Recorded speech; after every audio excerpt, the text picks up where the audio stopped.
विस्तार से 28 फरवरी को देश के वित्त मंत्री पी चिदम्बरम ने वर्ष 2013 और 2014 का बजट पेश किया। इस बजट से देशवासियों को काफी उम्मीदें थी, लेकिन चिदम्बरम के बजट ने सबकी उम्मीदों पर पानी फेर दिया।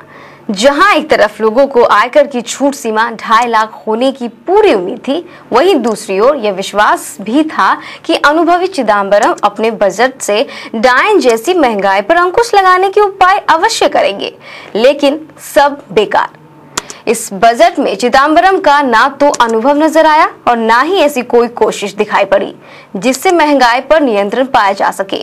बिहार वासियों को भी इस बजट में बिहार की विशेष राज्य घोषित किए जाने की पूरी उम्मीद थी, पर चिदम्बरम ने ना तो बिहार को विशेष राज्य का दर्जा ही दिया और ना ही कोई आर्थिक पैकेज। रेल बजट की तरह इस आम बजट में भी बिहार को पूरी तरह नजरअंदाज कर दिया गया है। शहर के बुद्धिजीवियों ने भी इस बजट को निराशाजनक बजट बताया।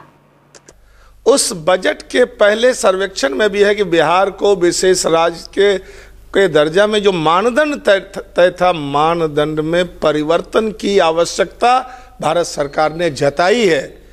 इसलिए जताई है कि आज भी भले हम विकास दर में ज्यादा हैं, हमारा प्रति व्यक्ति आय भी हम सबसे ज्यादा, प्रति व्यक्ति तो हम बिहार सबसे ज्यादा है, उसके बाद मध्य प्रदेश है, महाराष्ट्र है और तब कोई दूसरा प्रांत है, लेकिन गरीबी भी हमारे यहाँ ज़्यादा है। इसको ध्यान में रखते हुए इस बजट में भी इशारा है। बिहार को विशेष राज्य के दर्जा का रूप क्या होगा नहीं मालूम है, लेकिन नीतीश कुमार और नीतीश कुमार का प्रयास, नीतीश कुमार का राष्ट्रीय विकास परिषद में उनका सारगर्भित और ओजस्वी और तार्किक भाषण भारत सरकार को विवश कर दिया है। इसलिए बजट से भले कर्मचारी को 5 लाख से ज्यादा पाने वाले कर्मचारी को थोड़ी उम्मीद थी कि टैक्स स्लैब में कुछ फर्क आएगा, थोड़ी निराशा हुई है।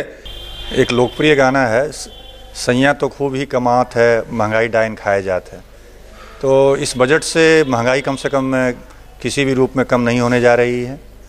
बजट में विभिन्न सामाजिक योजनाओं के लिए, चाहे शिक्षा हो, चाहे स्वास्थ्य हो, चाहे कृषि हो, चाहे ग्रामीण हो, चाहे महिलाओं के लिए एक अच्छी खासी रकम का प्रावधान किया गया है।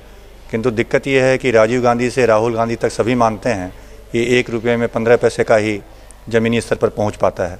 तो इन सारी योजनाओं में जो आवंटन किया गया है वो संबंधित मंत्रालय कितना उसको सही रूप से खर्च कर पाते हैं, इस पर देश की आर्थिक स्थिति बहुत हद तक निर्भर करेगी।